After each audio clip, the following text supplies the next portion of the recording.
Now, tell me this here. Let me ask you a question.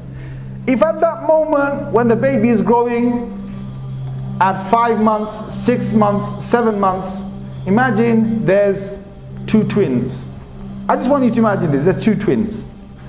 And there's a believing twin, and there's an unbelieving twin for what's going to happen in the next world.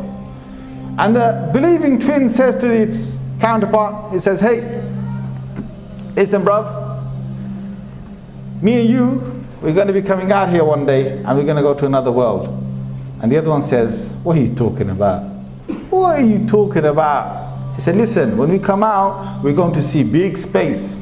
He said, space? I don't know no space. This is it. When we come out, there'll be light, there'll be color, there'll be texture, there'll be people, there'll be language, there'll be cars, there'll be, phones, there'll be people who are busy, there'll be communication, there'll be buildings. Listen, I don't know anything about this. Have you ever seen that yourself? No, I haven't. Have you ever seen anyone leave this place? No, I haven't. Have you ever seen anyone come back from that world you're talking about to this place where me and you are, and to tell us that all of this is going to, this happened and they saw it firsthand and they came back? No, I haven't. Well, you, my brother, you are starting to lose it. No, listen, my brother, listen, my brother. When we go out there, yeah, I'm telling you, I've heard this, I've heard whispers, I've heard things. Imagine the twin said, I'm just making this up, yeah, but I'm going to give you a lesson. I'm going to give you a lesson in the end. Imagine the twin said that when I was there in the world of souls, I heard this is what happens.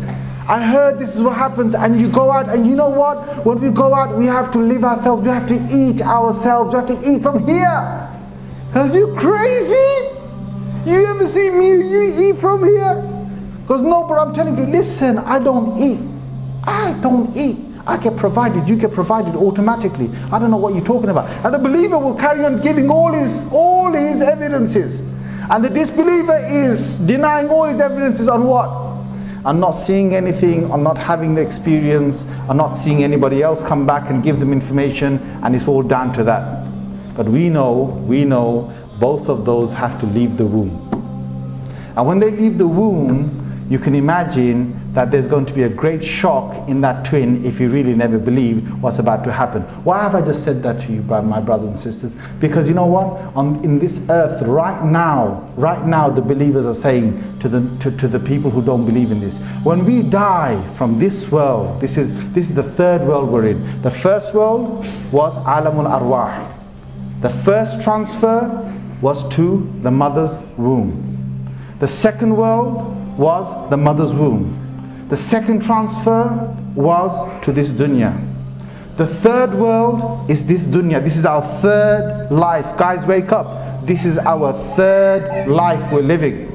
And the third transfer is going to be to barzakh, a world trapped between here and the blowing of the horn. A world trapped between death and blowing of the horn. And we're saying to all the people who don't believe in this message, and I want to say today, there are Muslims who are weak in their faith, and there are Muslims, because of the interaction in this world, they have kind of lost their compass. There are Muslims who are now doubting the afterlife. There are Muslims who are saying, really? What about if we have reincarnation? What about if we go out there as a soul and come back to a stone, or we come back to another animal, or we come back to a leaf, or we come back to a tree? There are Muslims who have been affected by the belief of atheism. And they're saying, listen, we've never seen anyone come back. Have you ever seen anyone come back and tell you from the grave that he actually saw the other side, and he saw the angel of death, and he saw the world of angels, and there's a world beyond this? And we all say, all the believers are saying no. And the unbelievers, the non-believers are saying to us, well, my friend, you are going slightly crazy in there. Right?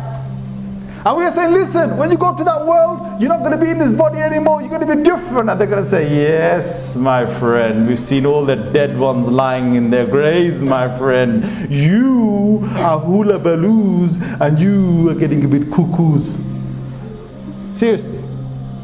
And the thing is, our messengers have told us, all the messengers, the Quran has told us that there is a life beyond this. And just like the twins, they deny one another's statements, the same way the believers and non-believers both will find themselves in barzakh once we leave. And if you don't want to believe in this, then you take a risk. And your risk is this, which is what was said in the palace of Fir'aun. Surah number 40, ayah number 28. That you, Fir'aun, and you, my courtiers, my friends, this was a man who had Iman in his heart, but he hid his Iman. And he said, إِن يَكُ كَاذِبًا فَعَلَيْهِ كَذِبُ. If Moses or Musa alayhi salam is a liar, then his lie will befall him. Suppose we believe in Musa's story that there's an afterlife. Suppose we believe in that, and then we die and there's nothing. Have we lost anything? No, we haven't lost anything.